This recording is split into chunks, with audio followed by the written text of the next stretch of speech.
hak orang asli Papua atau masyarakat adat. Saya tidak mau kita pisahkan dua istilah itu, masyarakat adat dan orang asli Papua. Itu satu sebenarnya.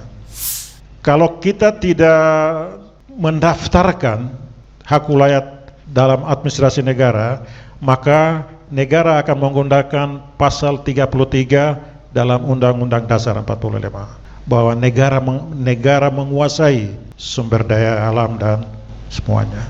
Tapi kalau ini kita lakukan ini berdasarkan pasal 18B, seperti yang tadi Prof sampaikan itu. Negara mengakui dan menghormati kesatuan-kesatuan masyarakat hukum adat beserta hak-hak tradisionalnya sepanjang itu masih ada dalam negara kesatuan Republik Indonesia. Itu kira-kira dia punya bunyi pasal 18B ayat 2. Berarti negara akan mengakui.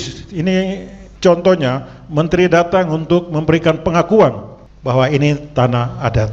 Dan ini baru satu contoh yang kita buat di Jayapura. Dari perjalanan yang panjang itu kita harus kerja keras untuk bisa. Kalau tidak, peta tadi itu akan muncul seperti itu yang tadi disampaikan itu, bahwa ini semua negara yang menguasai. Ini kalau kita bicara orang asli Papua, tanahmu di mana? Saya lihat perdebatan kita di media sosial di mana-mana ini bicara terus OAP begini. Itu tidak sadar bahwa Anda sedang kehilangan. Jadi harus berbicara terus untuk hak-hak masyarakat orang asli Papua. Kebetulan orang tua saya karena Ondoafi, dia bilang di atas dia itu tidak ada atasannya, hanya Tuhan. Itu berarti dia otonom dan itu asli, karena masyarakat adat ini kan sebelum ada negara dan apapun, agama juga. Tetapi itu dia tahu bahwa dia ada di situ ditempatkan oleh Tuhan. Hubungan itu. Oleh karena itu memang kampung itu adalah masyarakat adat yang asli ada di situ. Di luar dari itu tidak ada, bukan adat.